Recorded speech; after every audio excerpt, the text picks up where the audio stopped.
నమస్తే అందరికీ. నా పేరు ననాథ్ రాజు నాయక్. జూబ్లీ హిల్స్ బై ఎలక్షన్లో భాగంగా రేవంత్ రెడ్డి గారు రోడ్ షోలు నిర్వహిస్తూ ఉన్నారు. ఆ రోడ్ షోలో వాళ్ళు చేసిన అభివృద్ధి కార్యక్రమాలు ఏందో, మళ్ళీ చేయబోయే అభివృద్ధి కార్యక్రమాల గురించి రేవంత్ రెడ్డి గారు అసలు ప్రస్తావించారు.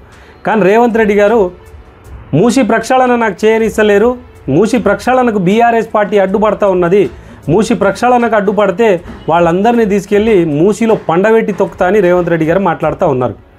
ఇంకో విషయం, నిన్న యూసఫ్ కూడా రోడ్ షోలో రేవంత్ రెడ్డి గారు ఏం మాట్లాడుతున్నారంటే, మూసి ప్రక్షాళన జరిగితే నిరుద్యోగులకు ఉద్యోగ అవకాశాలు వస్తాయని రేవంత్ రెడ్డి గారు మాట్లాడుతూ ఉన్నారు.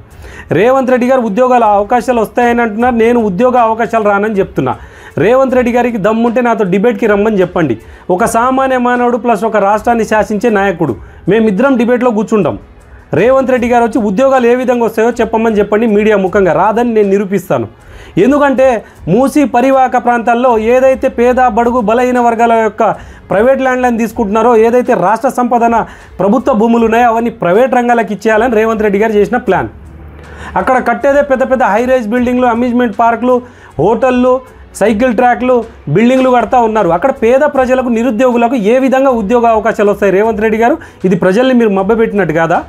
ఇంకొకటి, మూసి ప్రక్షాళనకు 1,50,000 కోట్లు ఎందుకైతే 52 కిలోమీటర్లకి మీరు మూసి ప్రక్షాళనకి బంగారు పూత వెండి పూత పూటే మన మూసి పరివాహక ప్రాంతాల్లో డెవలప్మెంట్ చేస్తూ ఉన్నారా, లేక హైదరాబాద్ మొత్తమే డెవలప్మెంట్ ఒక్కసారి చేస్తూ ఉన్నారా?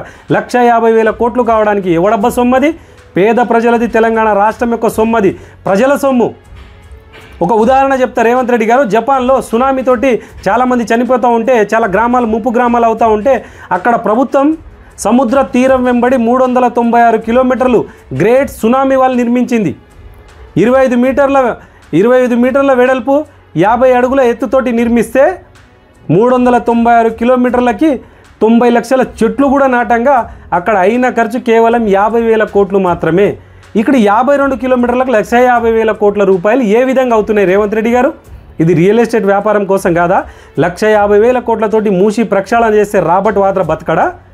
మీరిచ్చిన మెయిన్ హార్ట్ సంస్థతో పాటు ఇంకో 5 సంస్థలకు ఏదైతే టెండర్ ఇచ్చిరో వాళ్ళు బతకరా?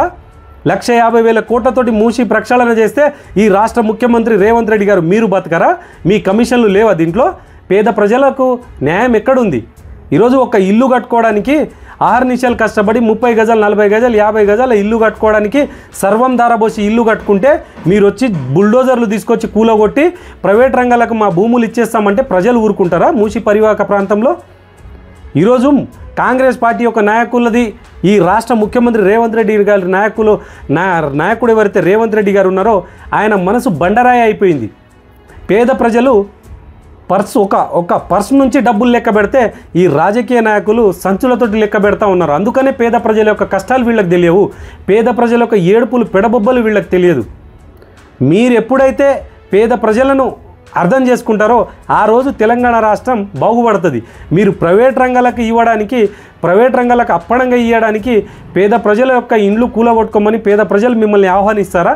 బరాబర్ అడుగుతారు. బీఆర్ఎస్ పార్టీ అడుగుతుంది, మూసి పరివాహక ప్రాంతంలో ఉన్న ప్రజలు అడుగుతారు, తెలంగాణ రాష్ట్రంలో ఉన్న ప్రజలు అడుగుతారు రేవంత్ రెడ్డి గారు.